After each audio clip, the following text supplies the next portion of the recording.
एक। मेरे प्रयोग का तीसरा महीना शुरू हुआ। मैंने सोचा अब तो रोज के काम की डायरी लिखता जाऊं, जिससे खुद मुझे भी पता चलता रहे कि हफ्ते भर में कितना काम होता है। साथ ही मैंने एक एक महीने के काम का आलेख भी रखा, जिससे मुझे डायरी की उपयोगिता का पता चला। मेरी यह डायरी लॉन्ग बुक जैसी नहीं थी, केवल दिशासूचक सूची मात्र थी। कहानी तो प्रतिदिन चलती ही थी और खेल भी खेले जाते थे। बीच बीच में बातचीत, आदर्श वाचन और छात्रों के शरीर की परीक्षा भी हो जाती थी। वाचनालय भी धीमी चाल से आगे बढ़ रहा था। 2। मैंने पाठ्यक्रम के विषयों में से एक एक को लेना शुरू किया। एक दिन सुबह मैंने कहा, लिखो श्रुतलेखन। लड़के मेरी तरफ देखने लगे। उन्होंने शायद कभी सोचा ही नहीं था कि मैं इस ढंग का शिक्षक हूं कि श्रुतलेखन लिखवाऊंगा या सबक लूंगा और दूंगा या नक्शा पूछूंगा और इसी तरह के और काम लूंगा। और एक तरह से तो मैं वैसा था भी नहीं। उन्होंने मुझे वैसा समझा भी नहीं था। मैंने लड़कों से कहा, लिखो। पर बहुतों के पास न पट्टी थी और न कलम ही थी। न पट्टी और कलम का और न दूसरी किताबों का उन्हें काम ही पड़ता था, इससे वे कक्षा में खाली हाथ ही आने लगे थे। पास की कक्षा से मैंने पट्टियां मंगवाई और श्रुतलेखन लिखवाने बैठा। कईयों ने मुंह बनाए। कोई कहने लगा, भाई जी कहानी नहीं कहिएगा। दूसरा बोला, किताबें तो कोई चली ही नहीं, श्रुतलेखन किसमें से लिखवाएगा। दूसरे दो लड़के बोले, पहले हमें पढ़ लेने दीजिए कि गलतियां ना हों। मैंने मन ही मन कहा, अरे ये सब तो पुराने धर्रे की पढ़ाई की चेले हैं। श्रुतलेखन का पुराना मतलब ये बखूबी जानते हैं और इसी कारण उससे भड़कते हैं। श्रुतलेखन इन्हें पसंद नहीं और पहले से ये उसकी तैयारी चाहते हैं। मैंने पुस्तकालय की पुस्तकों में से एक पुस्तक उठाई और लिखाना शुरू किया। मैं पूरा एक वाक्य बोल गया, पर 2-4 शब्द ही बोल पाया था कि इतने में तो अर्धे पर्धे शब्द सुनकर वे लिखने लग गए और पूरा वाक्य उन्होंने सुना भी नहीं। क्या कहा भाई जी, क्या लिखाया साहब, कह कहकर सब पूछने लगे। मैंने कहा, देखो मैं तुम्हें बताऊंगा कि श्रुतलेखन किस तरह लिखना चाहिए। जब मैं बोलूं तुम बराबर मेरे सामने देखा करो और बोल चुकूं तो ठीक से सुन और समझकर लिख डालो और फिर दूसरा वाक्य सुनने के लिए मेरी ओर देखो। मैंने इसी तरह लिखाना शुरू किया, लेकिन उनकी पुरानी आदत एकाएक कैसे छूटती। आगे चलकर तो सबको यह नई आदत पड़ गई और फिर किसी को बार बार पूछने की आवश्यकता ही न रह गई। मैं भी सिर्फ एक ही बार बोल देता था, दोबारा उन्हें सुनाता भी नहीं था। श्रुतलेखन लिखा गया और पट्टियां नीचे रखी गईं। मैंने जांचा और जाना कि हिज्जों की भूलें बहुत होती हैं, जुड़वा अक्षरों का भी ठिकाना नहीं है और अक्षर भी बराबर तथा अच्छे नहीं लिखे जाते हैं। मैंने किसी की गलतियां नहीं निकाली थी। एक एक करके सब पट्टियां देखी और लौटा दी थी। सब कहने लगे, हमारी भूलें कितनी हैं, मेरी कितनी हैं, हमें ऊपर चढ़ाए, इसे नीचे उतारिए। इतने में एक लड़का बोला, अब तो लक्ष्मी शंकर जी भी हमें पढ़ावेंगे और नंबर देंगे और ऐसी ऐसी सब बातें होंगी। मैंने कहा, मैं तो ऐसा कुछ भी नहीं करूंगा। ठीक तो है, तुम सब लिखना जानते हो, कल फिर लिखना। ऐसा करते करते तुम बहुत अच्छा लिखने लगोगे। रोज रोज लिखोगे तो भला लिखना आएगा क्यों नहीं, और गलतियां निकाल कर करना भी क्या है। एक ने पूछा, लेकिन नंबर और चढ़ाना उतारना। मैंने कहा, जब तुम मुझसे कहानियां सुनते हो तो चढ़ते उतरते हो। जी नहीं। इन अच्छे कपड़े पहनने वालों में कोई चढ़ता उतरता है नहीं।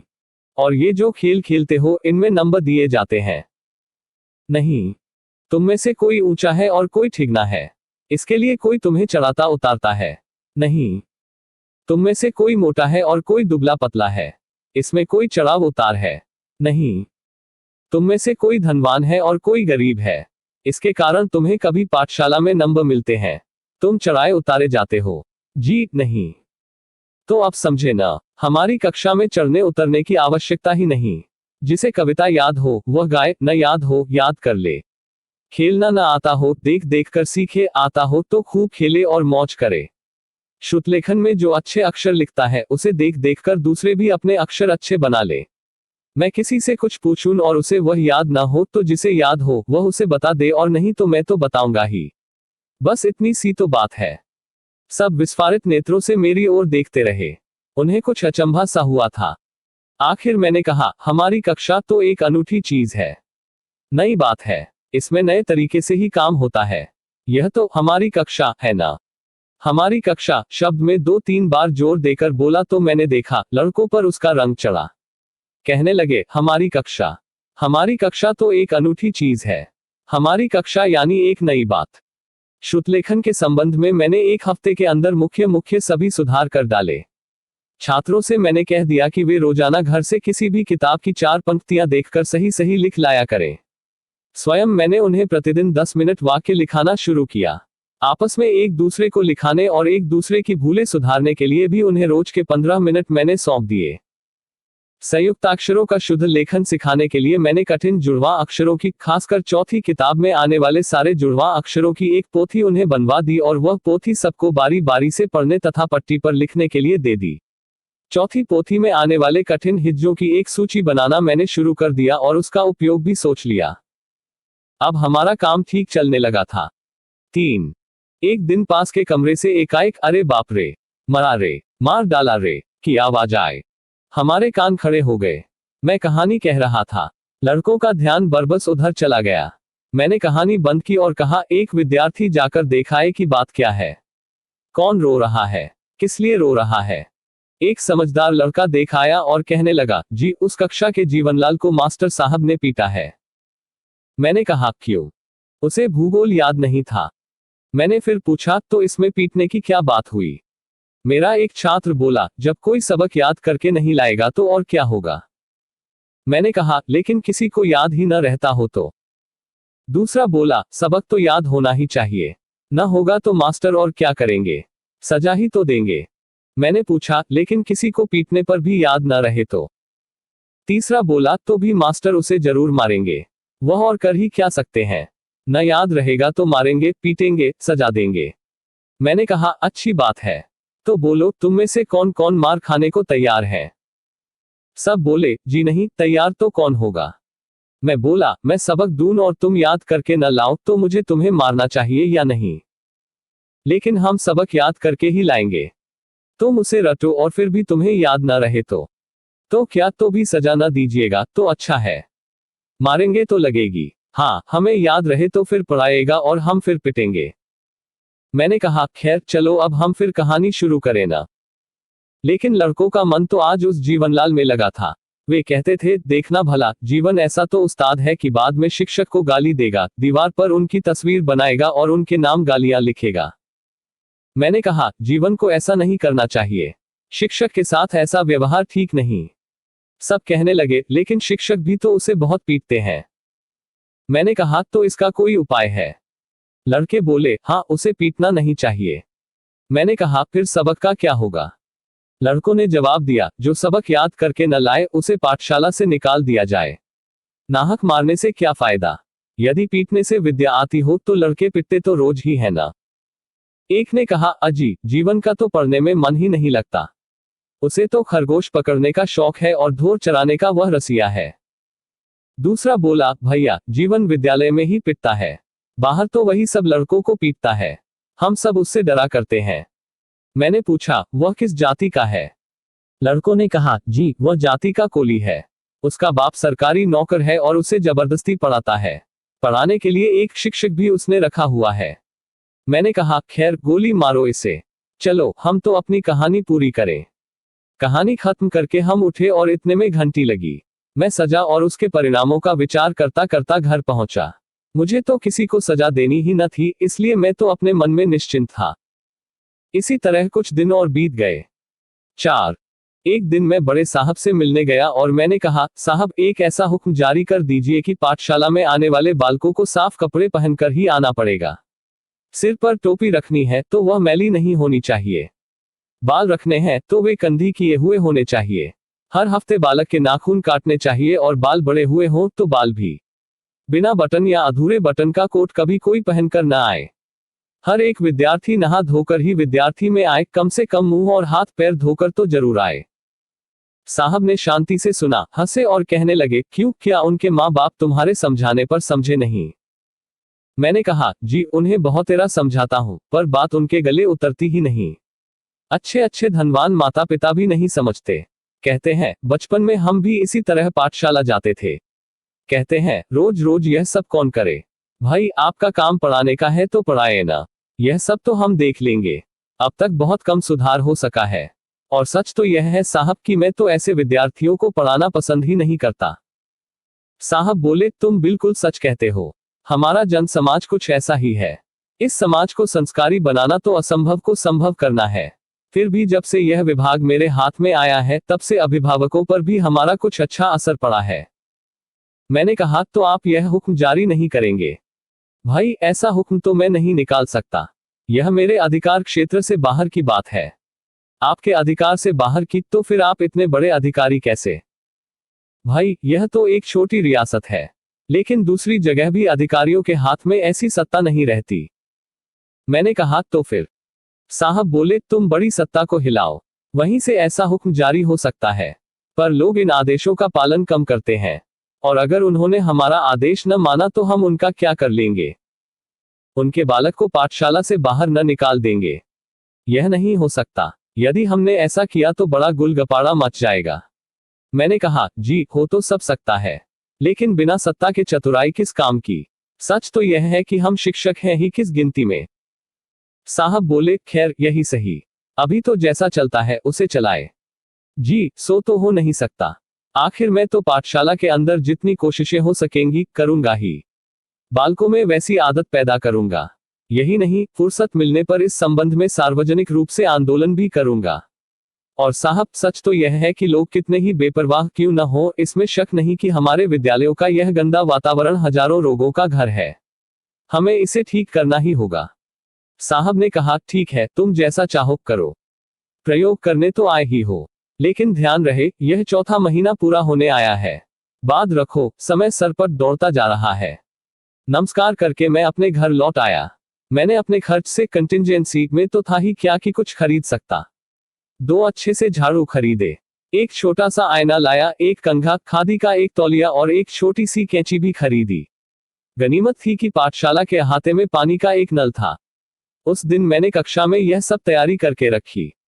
दूसरे दिन मैंने लड़कों को एक कतार में खड़ा किया। अब तो वे भली भांति अभिमुख हो चुके थे। वे मुझसे प्रेम भी करने लगे थे। उन्हें विश्वास हो चुका था कि मैं जो कुछ करता हूं भले के लिए ही करता हूं। मैंने आईने में सबको उनके मुंह दिखाए और कहा, देखो, अगर तुम समझते हो कि तुम्हारा मुंह, आंख या नाक गंदी है तो नल पर जाकर धो लो। अपने हाथ पैर भी धो और बाल भिगो लो। बस सब हा हू करते हुए एक साथ भागे और एक पर एक गिरते पड़ते मुंह, हाथ पैर आदि धोने लगे। मैंने सोचा, इन लोगों को क्रम से चलना और क्रम से काम करना सिखाना पड़ेगा। इस तरह का लबड़ धबड़ काम तो हमारा सारा समाज करता ही है। हमें इन लोगों को इस फुहरपन से बचाना ही चाहिए। फौरन ही मैंने वहां एक लकीर खींच दी और कहा, देखो, तुम सब इस लकीर पर खड़े रहो और बारी बारी से नल पर जाओ। मैं दोनों हाथ में खादी के टुकड़े लेकर खड़ा रहा और लड़के दोनों तरफ से हाथ पैर मुंह सिर आदि पोंछने लगे। पाठशाला के अहाते में इस तरह का यह काम पहले पहल ही हो रहा था। इसी कारण रास्ते चलते लोग भी देखते जा रहे थे कि आज यहाँ यह क्या हो रहा है। हाथ मुंह आदि धो चुकने के बाद हम कक्षा में गए। वहां उन्हें कंघा देते हुए मैंने कहा, देखो, अपने अपने बाल संवार लो। उनकी टोपियां मैंने कोने में रखवा ही दी थी। लड़के अब स्वच्छ, सुंदर और स्वस्थ दिख रहे थे। मैंने खड़िया मिट्टी से एक गोला बनाया और सबको उस पर बिठाया। मैं भी वही बैठा और मैंने उनसे कहा, देखो, अब तुम्हारे हाथ कितने साफ हैं। तुम्हारा मुंह कितना सुंदर लगता है। तुम्हें यह पसंद है या नहीं? सबने कहा, जी हाँ, पसंद है। मैंने कहा, तो देखो, रोज पाठशाला में आकर पहले तुम यह काम कर लिया करो, बाद में हम दूसरे काम करेंगे। उस दिन मुझे बहुत अच्छा लगा। मन मेरा प्रसन्न था। मैंने कहा, आओ, आज हम एक कविता गाते हैं। पहली कविता जो मैंने सुनाई वह एक प्रार्थना थी। यह तो अनायास ही आज मेरे मुंह से प्रार्थना निकल गई। उस दिन नाखून का काम रह गया, कपड़ों और बटन का भी बाकी था ही। फिर भी तत्काल उनका विचार छोड़कर मैंने उसे भुला दूसरा काम शुरू कर दिया। 5. मैंने सोचा, इतिहास की शिक्षा की नींव तो मैं कहानी के माध्यम से डाल ही चुका हूं। अब कविता की नींव लोकगीतों के माध्यम से डालूं। मैंने गहरे विचार के बाद सोच लिया था कि पहले 6 महीने मुझे बुनियादी काम करना है और बाद के महीनों में मुझे उस पर विधिवत पढ़ाई की इमारत खड़ी करनी है। जब विद्यार्थियों को इस तरह की कोई नई बात मिलती है तो उससे उन्हें विनोद के साथ आनंद और प्रसन्नता भी होती है। मैंने लोकगीत का श्री गणेश करते हुए कहा, देखो, मैं तुमसे गीत गवाऊंगा, तुम सब मिलकर गाना। मैंने गाया, कान्हा कलेजे की कोर सखीरी, कान्हा कलेजे की कोर। लेकिन मेरे साथ कोई गा ही ना सका। मुझे आश्चर्य हुआ। चौथी कक्षा के विद्यार्थी इतना भी न गा सके, पर उन्हें गाने की आदत तो थी ही नहीं। मैंने दूसरा गीत छेड़ा, मेरा है मोर, मेरा है मोर, मोती चरनता मेरा है मोर। अब की बार उन्होंने कुछ कुछ गाया, लेकिन जब 25-30 लड़कों ने एक साथ गाना शुरू किया तो उनके कोलाहल से सारी कक्षा गूंज उठी। पड़ोस के एक शिक्षक आकर बोले, भाई बस करो यह आवाज, इसके चलते हमें तो कुछ सुनाई भी नहीं देता। दूसरे शिक्षक ने कहा, ये महाशय तो रोज एक न एक नया नखरा निकालते हैं, ये हमें अपने छात्रों को सुख से पढ़ाने भी देंगे या नहीं, इन्हें परवाह ही क्या है। ये इस प्रयोग में सफल हो गए तो साहब हम ही से कहेंगे कि लोग करो इस तरह और उस तरह, और यदि सफल न हुए तो अपना झोली झंडा लेकर चलते बनेंगे। इतने में प्रधानाध्यापक आ गए। बोले, अजी लक्ष्मी शंकर जी, यह कोई चटशाला है जो यहाँ मुख पाठ की तरह कविता गवा रहे हो? देखो ये इनके नए प्रयोग हो रहे हैं, अरे इन गीतों को तो सभी जानते हैं। कहकर वे चल गए। उनके जाने पर मैंने सोचा, भाई तुम बुरे फंसे। खैर सहगान को अभी एक और रखो और गान श्रवण शुरू करो। मैंने लड़कों से कहा, ठहरो मैं गाऊंगा और तुम सब सुनना। मैंने नत घर दे सोनारा रे मोरी नत घर दे सोनारा पद गाया।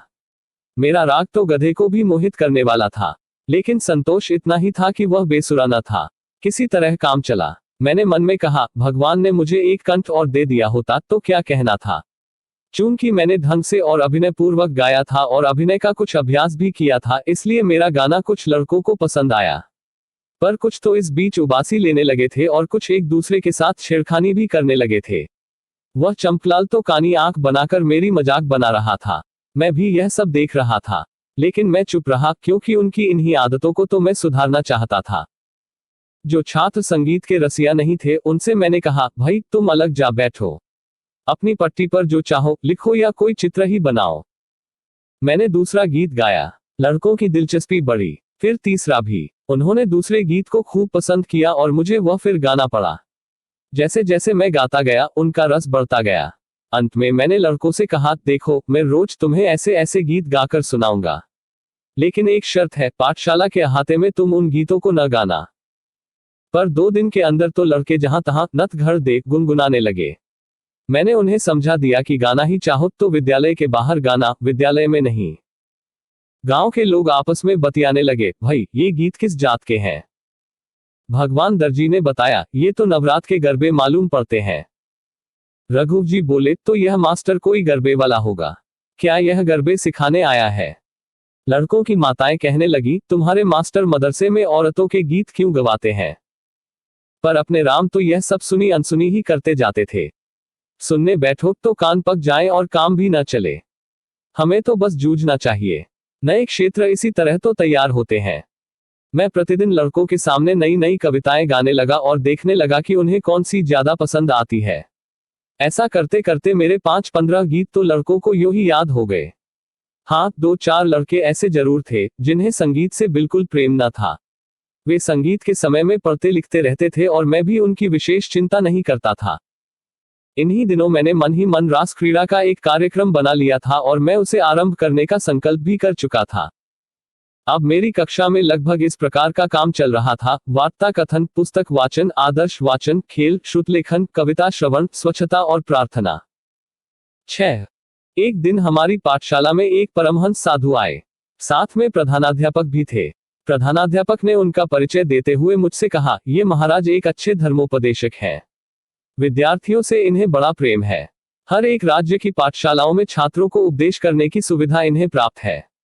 आज ये साहब की चिट्ठी लेकर अपनी पाठशाला के छात्रों को उपदेश करने आए हैं।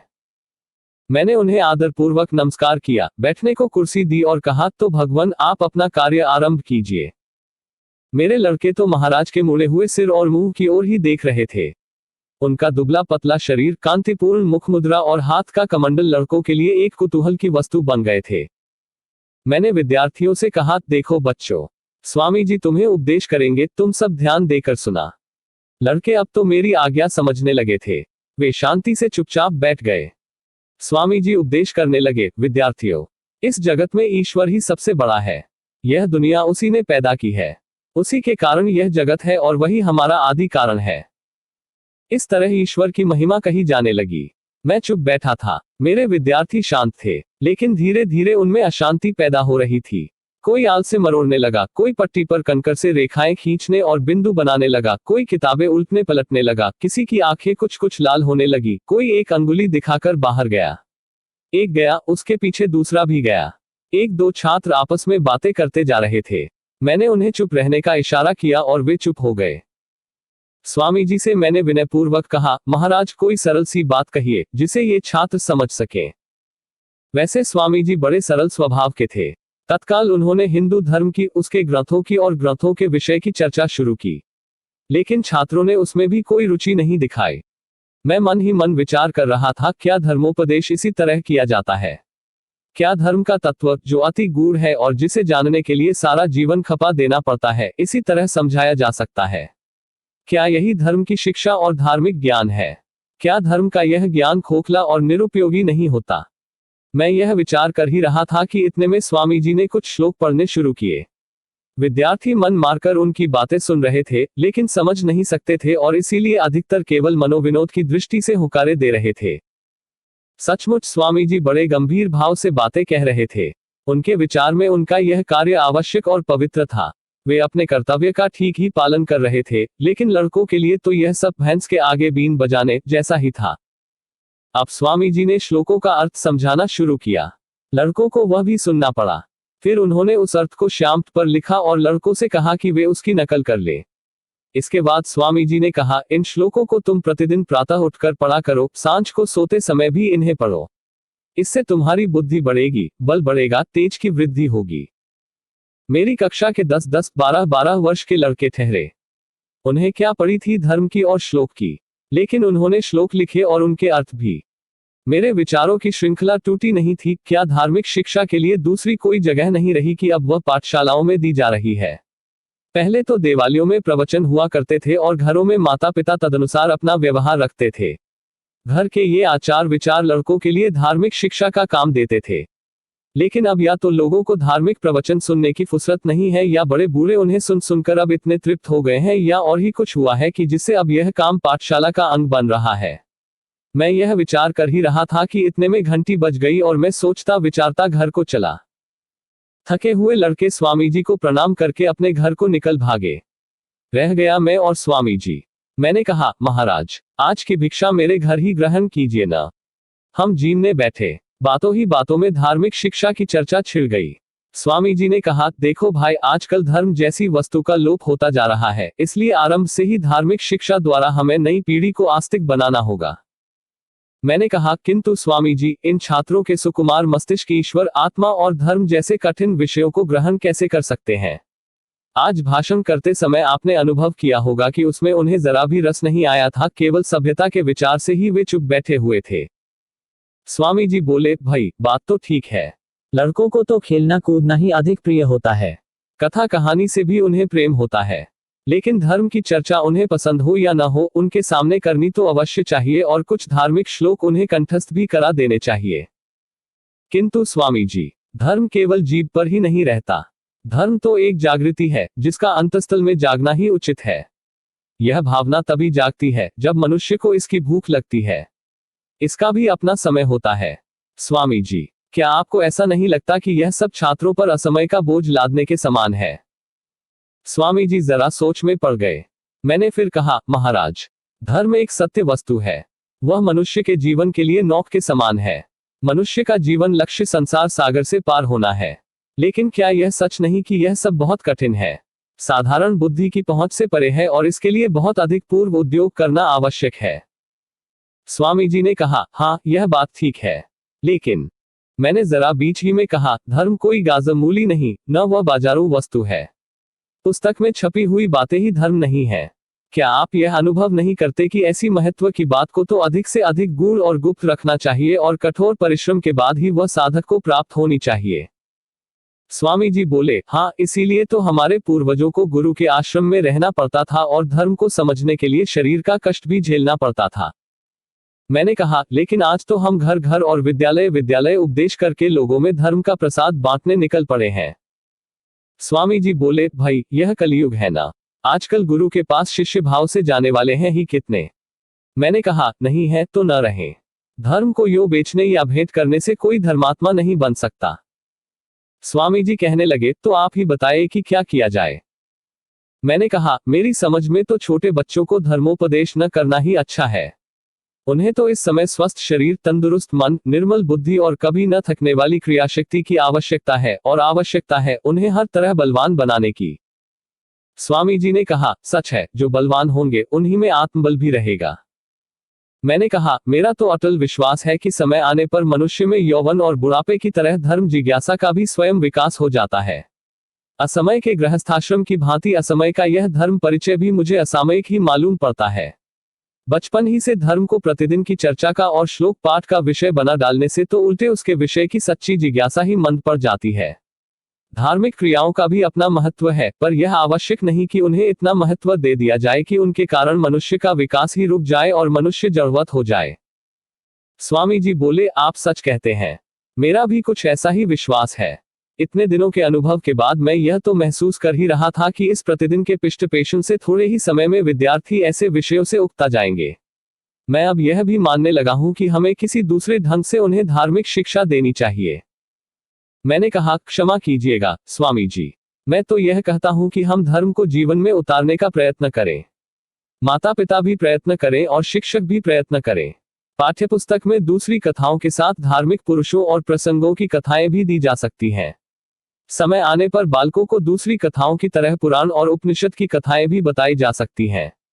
जिस प्रकार हम ऐतिहासिक पुरुषों की कहानियां कहते हैं, उसी प्रकार बालकों को धर्मात्मा पुरुषों की कथाएं भी सुना सकते हैं। बालकों के लिए शुरू के वर्षों में इतनी तैयारी पर्याप्त है। कर्मकांड और श्लोक पाठ, धर्म शिक्षण और धार्मिक पुस्तकों के अभ्यास को हम भविष्य के लिए छोड़ सकते हैं। स्वामी जी ने कहा, ऐसी दशा में आप मुझे क्या काम दीजिएगा? मैंने कहा, बालकों की शिक्षा का। आप भी मेरी तरह उन्हें पढ़ाने का कमा कीजिए। स्वामी जी ने कहा, स्वामी बनकर क्या अब मैं शिक्षक का काम करूं? मैं बोला, यही तो आपका असली काम है महाराज। आप लोग बालकों की शिक्षा का काम संभाल ले तो अच्छे शिक्षकों का अभाव दूर हो जाए और इस दिशा में सच्चा काम होने लगे। स्वामी जी ने हंसते हंसते हाथ मुंह धोए। उस दिन से स्वामी जी का और मेरा परिचय खूब बढ़ गया है। आजकल वे मुझसे नवीन शिक्षा पद्धति का अध्ययन कर रहे हैं और मैं उनकी मदद से धर्म ग्रंथों का अभ्यास करता हूं। समय सर पर दौड़ा जा रहा था और वर्ष के अंत तक मेरा पाठ्यक्रम तो असाधारण सफलता के साथ पूरा होना ही चाहिए था।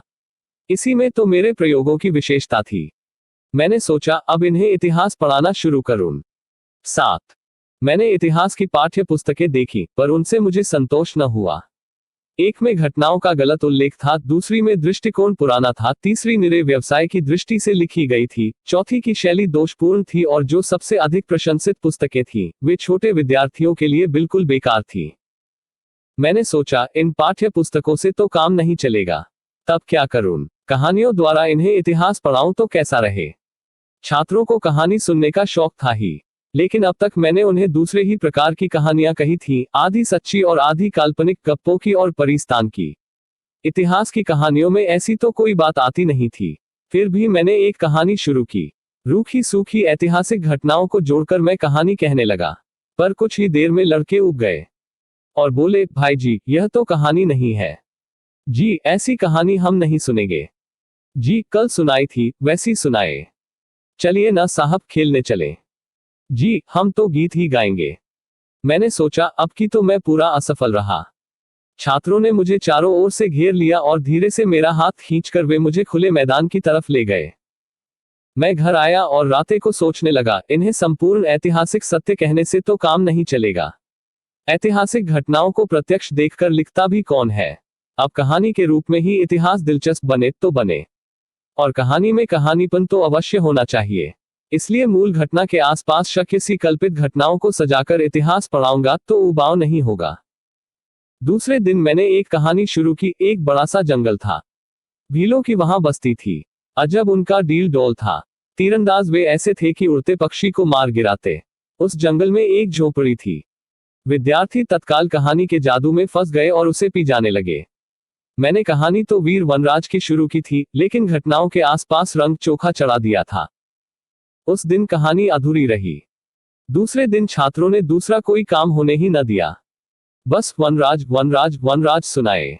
वे सब पुकार उठे। मैंने वनराज की कहानी पूरी की। फिर जरा डरते डरते उनसे पूछा, जिन्हें यह कहानी दोबारा सुननी हो वे खड़े हो जाएं। एक दो नहीं, बल्कि सबके सब खड़े हो गए। दूसरे दिन भी वही कहानी चली। यही क्रम तीसरे दिन, चौथे दिन और पांचवें दिन भी रहा। अब तो छात्रों में से कोई खेलने और गाने का नाम ही न लेता था।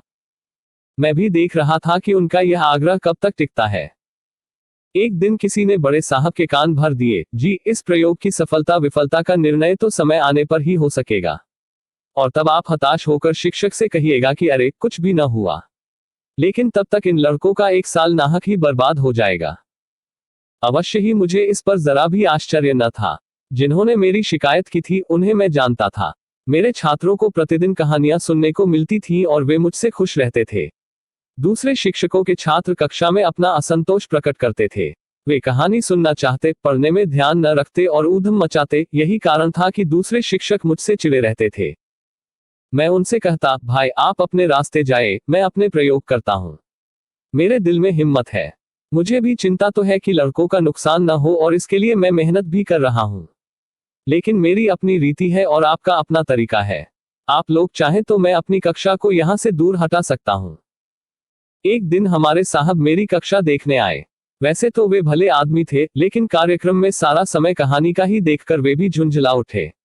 मुझसे कहने लगे, भाई ये लोग इस तरह इतिहास कैसे सीखेंगे? जब तक कहानी कहोगे तभी तक ठीक है, बाद में तो इस कान से सुनेंगे और उस कान से निकाल देंगे। इस तरह ये पढ़ेंगे क्या और गुनेंगे क्या? मुझे भी उनकी यह बात कुछ जची। मैंने सोचा, आखिर कहानी की मुख्य वस्तु तो छात्रों को याद रहनी ही चाहिए, नहीं तो इतिहास की परीक्षा में वे असफल रहेंगे। मेरे सिर परीक्षा का बंधन तो था ही। दूसरे दिन मैंने एक प्रयोग किया। कक्षा में वनराज की कहानी तीसरी बार चल रही थी। मैं उसे थोड़े हेर फेर के साथ कहने लगा। तत्काल लड़कों ने मुझे पकड़ा और बोले, जी आप यह क्या कहते हैं? पहले तो आपने 1000 घोड़े बताए थे, अब 50 ही क्यों कह रहे हैं? और पहले तो झोपड़ी नदी के किनारे थी। मैंने मन में कहा, इन लोगों ने कहानी को समझा और आत्मसात तो किया ही है। मेरी हिम्मत बढ़ी। मैंने सोचा, अब ये भूलेंगे तो नहीं। लेकिन मेरी नमक मिर्च लगाई हुई कहानी इतिहास के परीक्षक के लिए किस काम की? मैंने सोचा, मुझे इन कहानियों को परीक्षक की दूरबीन में लाना चाहिए। अपनी कही हुई सब कहानियां मैंने लिख डाली और विद्यार्थियों से उन्हें पढ़ जाने को कहा। कहानियों के संक्षेप करने योग्य भाग मैंने संक्षेप कर डाले। कहीं कहीं स्थान और काल का भी सही निर्देश कर दिया है। कहानी की कथन शैली और लेखन शैली में स्वाभाविक भेद होता है। इन भेद को मैंने समझा और उसी ढंग से कहानियां लिखी। विद्यार्थियों को मेरी ये कहानियां पढ़ने में बड़ा मजा आया। वे एकाधिक बार उन्हें पढ़ते देखे गए। अभी तक मुझे हिम्मत न होती थी कि इससे संबंधित प्रश्न पूछने पर विद्यार्थी मुझे सही उत्तर देंगे। एक दिन मैंने एक कहानी को सूत्र रूप में लिखा। एक एक वाक्य में एक एक घटना पिरो दी और कहानी की वह रूपरेखा छात्रों को पढ़ने को दी। विद्यार्थी उसे पढ़ते गए। पढ़ते पढ़ते उन्हें अपनी सुनी हुई कहानी का स्मरण होने लगा। फिर एक दिन मैंने हिम्मत करके कहानी की घटनाएं प्रश्नोत्तर द्वारा विद्यार्थियों से पूछनी शुरू की। मेरे अचंभे का पार न रहा। मेरे सवालों का जवाब वे तड़ातड़ देने लगे। मुझे विश्वास हो गया कि अब वे न केवल परीक्षा में पास होंगे, बल्कि परीक्षा के बाद भी उन्हें इतिहास याद रहेगा। कुछ दिन बाद मैंने प्रयोग की दृष्टि से अधिकारी महोदय को अपनी कक्षा में बुलाया और उनसे इतिहास में छात्रों की परीक्षा लेने की प्रार्थना की। परीक्षा के बाद उन्होंने प्रसन्न होकर कहा, दूसरी कक्षाओं में भी इसी रीति से इतिहास पढ़ाया जाना चाहिए। मुझे उनके इन शब्दों से बड़ी तसल्ली हुई। लेकिन अभी तो बहुत कुछ बाकी था। 4 महीने बीत चुके थे। फिर भी जो सफलता मुझे मिली थी, उससे मेरा उत्साह बराबर बढ़ रहा था।